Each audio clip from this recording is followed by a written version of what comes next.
तर काय आता आपण फायनली गडावर पोहोचलोय, किल्ले बुद्रगड. आता पूर्ण गडावर गाडी जाते, चालायला ते काय वगैरे लागत नाही, पूर्ण म्हणजे गडावर गाडी जाते. तर काही तिथं पहिला आता भैरवनाथाचं मंदिर लागते, श्री भैरवनाथ देव क्षेत्रपाल. तर काही जो गड कधी जास्त करून कोणाला माहित नाही, पूर्ण गड मोठा पण आहे. हे बघा, बघण्यासारखं भरपूर आहे. दिवस जायला कुणीच बघायला नाही, बिबट्या गावातली म्हणा लागले आल्या झाल्या शेळ्या गेल्या ना गावातल्या. परत कुत्र एक नेलं घरातलं एखादं असं. म्हणजे माणूस तरी काय मारून नेऊन काय करणार नाही, कुत्र मारून तरी काय करणार माणूस. जय शिवराय मित्रांनो. तर आपण आज काल आलोय गारगुडीमध्ये आणि माझ्यासोबत आहे भाऊ माझा. तर आज आपण चाललोय बुद्रगडला आणि आमच्या गावापासून बरोबर 10 ते 15 किलोमीटर आहे बुद्रगड. तर काय आता आपण जाऊया. आता अर्ध्या तासात आम्ही पोहोचलोय. तर आता थोड्या वेळा आम्ही पोहोचते, अर्धा तासात पोहोचते आम्ही आता. तर आता तुम्हाला तिथं गेल्यानंतर भेटतो.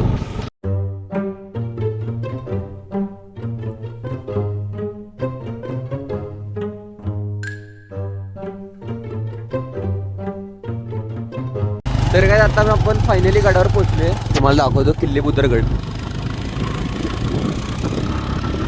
आता पूर्ण गडावर गाडी जाते, चालायला ते काय वगैरे लागत नाही, पूर्ण म्हणजे गडावर गाडी जाते.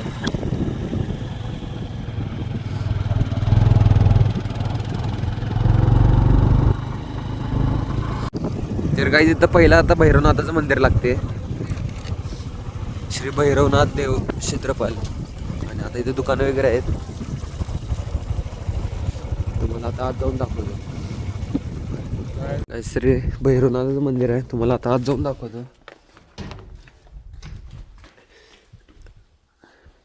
श्री भैरवनाथ चांगमध्ये.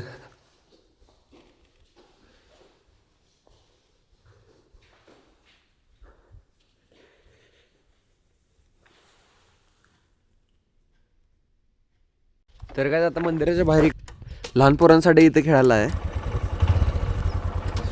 आत्ता झाली आहे, पहिला काय नव्हतं एवढे. तुम्हाला दुधी तलाव दाखवतो. मेन म्हणजे इथं दुधी तलाव आहे. तुम्हाला आता तिथे गेल्यावर सांगतो सगळी माहिती त्याच्याबद्दल. तर काय इथं शिवाजी महाराजांचं मंदिर आहे.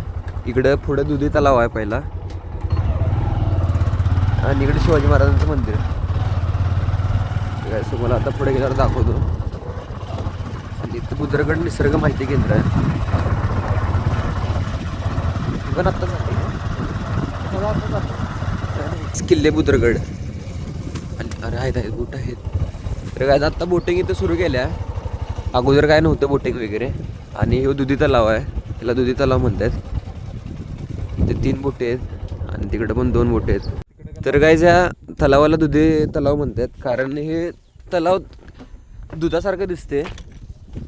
म्हणजे अगोदर दिसत होतं, आता जरा कलर हे झाला आहे त्याचा. म्हणजे सगळी माणसं म्हणतात दुधी तलाव असं म्हणतात सगळे, कारण ते जरा दुधासारखं दिसते. आणि उन्हाळ्यात ते असं पाणी हाय तेवढंच असते, आटत अजिबात नाही. ते हाय तेवढंच पाणी राहते उन्हाळ्यात. ते म्हणजे कमी जास्त काय होत नाही, हाय तेवढंच राहते पाणी. आणि आता तिथं बोटिंग सुरू केल्या. तर काय तिथं आता पॅराग्लायडिंग सेंटर पण आहे पुढं.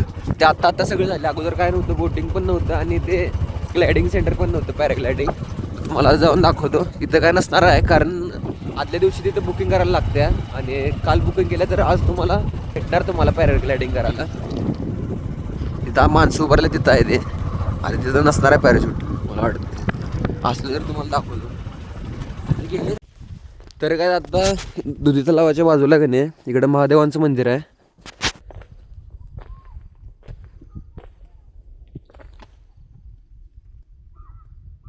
आज जायचं का नाही रे?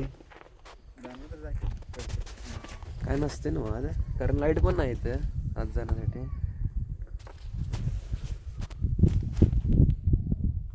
तर काय इथं शिवलिंग आहे आणि पूर्ण आत गार आहे. आणि असं आहे म्हणजे अंधारच आहे पूर्ण, लाईट तीन काय वगैरे काय नाही इथं. आज जातो मी.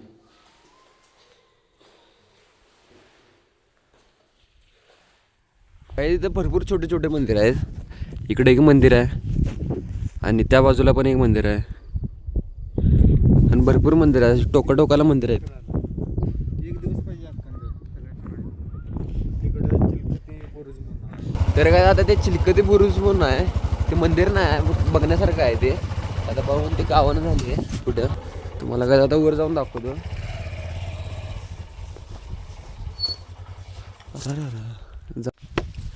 तर काय जो गड कधी जास्त करून कोणाला माहीत नाही, पूर्ण गड मोठा पण आहे हे बघा.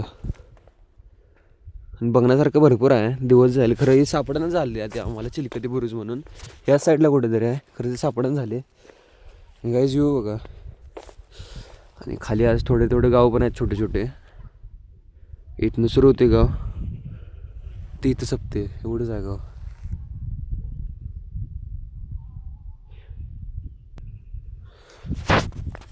काही जाऊया आपण खाली. आणि 6 वाजायला आले तिथंच, जरा अंधार पडणार. आणि बारके ते तलाव पण आहेत, शेतीच आहे जास्त करून तिथं. आणि काहीच बिबट्या पण आलाय म्हणतात तिथं ह्या गावात. खालच्या गावात बिबट्या आलाय. खालच्या म्हणजे ह्या वाला दाखवलेलं त्या गावात नाही, दुसऱ्या गावात आलाय. बारवे म्हणून एक गाव आहे, त्या बारवे गावात बिबट्या आलाय. ते आता रात्री म्हणून आम्ही लवकर चाललोय. काही जाऊया आपण डायरेक्ट आता घरी. तटबंदी तर काय तुम्हाला सगळं दाखवतो. इकडं उत्तर तटबंदी आम्ही बघून आलो ह्या साईडनं. आम्ही चिलकती तटबंदी बघायला नाही, चिलकती बुरुज बघायला गेलेलो, ते सरळ आहे. आणि आम्ही इकडे गेलेलो उत्तर तटबंदीला. आणि एवढं काय बघायला आहे हे बघा, दुधी तलाव दाखवला तुम्हाला. आणि महादेव मंदिर, जोगोबाई मंदिर, भरपूर छोटे छोटे मंदिर आहेत तिथं. हे फक्त आपल्याला काय बघायला का बघ, चोर दरवाजा आणि हे बालोद्यान आणि चोर दरवाजा तेवढं कुठं गावत नाही ते बघायला. परत वाड्यांचे अवशेष बी कुठं नाही गावत. पूर्व दरवाजा कुठंतरी गावत. आता आपण तोफ बघायला आहोत, नृसिंह तोफ. म्हणजे ते तुम्हाला पहिला आलेलं मंदिर दाखवले गेले, त्या समोरच तोफ आहे. तुम्हाला दाखवायची विसरली, तुम्हाला दाखवतो इथे. जे इकडच्या साईडला हे मंदिर आहे आणि त्या समोरच ही नृसिंह तोफ आहे. तिथं माकडं पण आलं, तर मग अशी माकडं नव्हती तिथं, आत्ताच कुठं माकडं आलं ती. हे नृसिंह तोफ आहे. आणि ते ह्या बाजूला त्या बाजून तुम्हाला गाव दाखवलेलं हे तेच आहे गाव.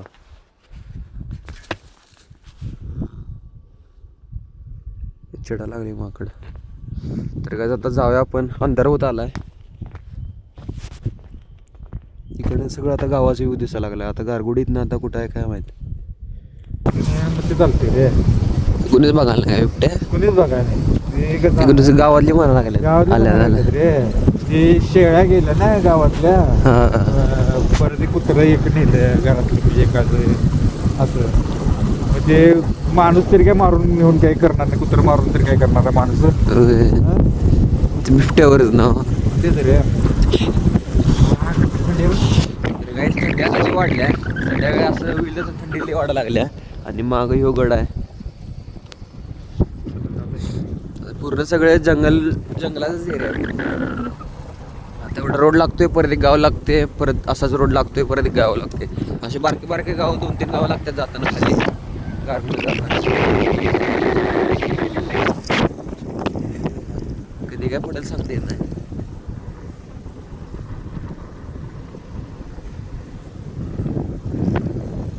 झाडच झाडायचं नुसते. तर काय आता सगळा अंधार झालाय आणि 6:30 पण अजून वाजणार नाही, तरी पण एवढा अंधार दिसायला लागलाय.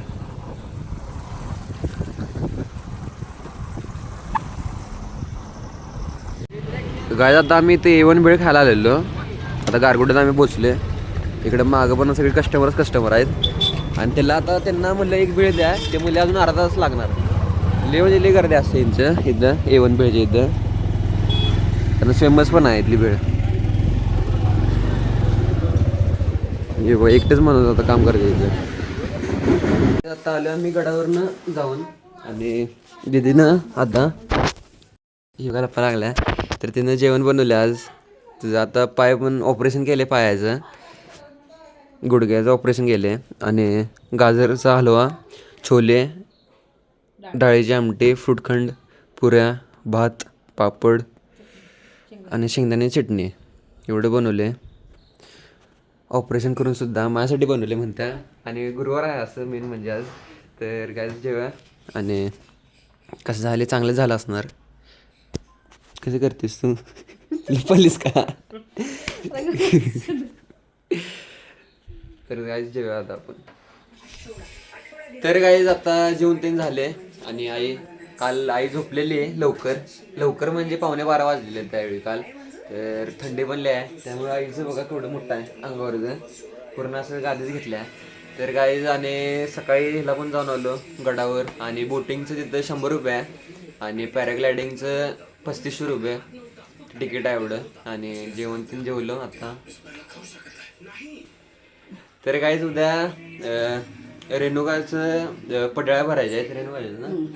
रेणुकाच्या पडळ्या भरायच्या आहेत उद्या. आणि उद्या 6 वाजता पाणी येणार आहे त्यामुळे आई म्हणली उद्या लवकर उठ आणि 6 वाजता पाणी भर म्हणजे आई पण उठणारच आहे. तर गाईज उद्या पडळ्या म्हणजे नैवेद्य असते डिसेंबर महिन्यात.